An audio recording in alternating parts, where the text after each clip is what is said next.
ಎಲ್ರಿಗೂ ನಮಸ್ಕಾರ. ಮಜಾ ಮಜಾ ಅಡುಗೆ ಕಾರ್ಯಕ್ರಮಕ್ಕೆ ಎಲ್ರಿಗೂ ಸ್ವಾಗತ. ಇವತ್ತು ನಾವು ಉತ್ತರ ಕರ್ನಾಟಕದ ಒಂದು ಸ್ಪೆಷಲ್ ಐಟಮ್ ಅಂದ್ರೆ ರೊಟ್ಟಿ ಮುಟ್ಗಿ. ರೊಟ್ಟಿ ಮುಟ್ಗಿ ನಮ್ಮ ಸಾಕಷ್ಟು ಅಕ್ಕ ತಂಗಿರು ಮಾಡಿರ್ತಾರೆ. ಆದ್ರೆ ಇವತ್ತಿನ ಸ್ಪೆಷಾಲಿಟಿ ಅಂದ್ರೆ ಅದನ್ನ ನನ್ನ ಹೆಂಡತಿ ಶಿವಮೊಗ್ಗದಕ್ಕಿ ಅಕ್ಕಿನ ಕೈ ಮಾಡಿಸಿ ನೋಡೋಣ ಅಕ್ಕಿ ಹೆಂಗೆ ಮಾಡ್ತಾಳೆ ಅಂತೇಳಿ. ಬರ್ರಿ ಹೇಗಿದ್ರೆ ಸ್ಟಾರ್ಟ್ ಮಾಡೋಣ. ಮುಟ್ಗಿ ಮಾಡಲಿಕ್ಕೆ ಬೇಕಾಗಿರುವಂಥ ಸಾಮಗ್ರಿಗಳು: ಬಿಸಿ ಬಿಸಿ ರೊಟ್ಟಿ, ಉಪ್ಪು, ಮಸಾಲೆ ಖಾರ, ತುಪ್ಪ, ಕರಿಬೇವು, ಕೊತ್ತಂಬರಿ ಸೊಪ್ಪು, ಜೀರಿಗೆ ಮತ್ತು ಬೆಳ್ಳುಳ್ಳಿ. ಮೊದಲಿಗೆ ಬೆಳ್ಳುಳ್ಳಿ, ಜೀರಿಗೆ, ಕರಿಬೇವು, ಕೊತ್ತಂಬರಿ ಸೊಪ್ಪು, ಖಾರ, ಉಪ್ಪು ಇವೆಲ್ಲವನ್ನು ಚೆನ್ನಾಗಿ ಮಿಕ್ಸ್ ಮಾಡಿ ಅರೆದುಕೊಳ್ಬೇಕು. ಮಸಾಲೆನ ತುಂಬ ನುಣ್ಣಗೆ ಅರಿಯೋ ಅವಶ್ಯಕತೆ ಇಲ್ಲ, ಯಾಕಂದರೆ ಅದು ಫ್ಲೇವರ್ಸು ಬಾಯಿಲ್ ಬರಬೇಕು.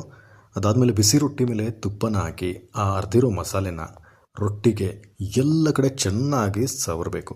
ಸವರ್ಬಿಟ್ಟು ರೊಟ್ಟಿನ ನೀವು ಕೈಯಿಂದನೂ ಮುರಿಬೋದು, ಇಲ್ಲ ಕಲ್ಲಲ್ಲಿ ಕೂಡ ಜಜ್ಬೋದು. ಅದರಿಂದ ಒಂದು ಚೆನ್ನಾಗಿರೋ ಉಂಡೆನ ಮಾಡಿ ಸಖತ್ತಾಗಿರೋ ಒಂದು ಟೇಸ್ಟ್ ಬಂದಮೇಲೆ ಅದನ್ನು ನಿಮ್ಮ ಪ್ರೀತಿ ಪಾತ್ರ ಕೈಗೆ ಕೊಡಿ. ಹೇಗಿರುತ್ತಂತ ಟೇಸ್ಟ್ ನೋಡಿ ಅವ್ರೇನು ಹೇಳ್ತಾರಂತ ಕೇಳೋಣ ಬನ್ನಿ. ಉತ್ತರ ಕರ್ನಾಟಕದ ಸ್ಪೆಷಲ್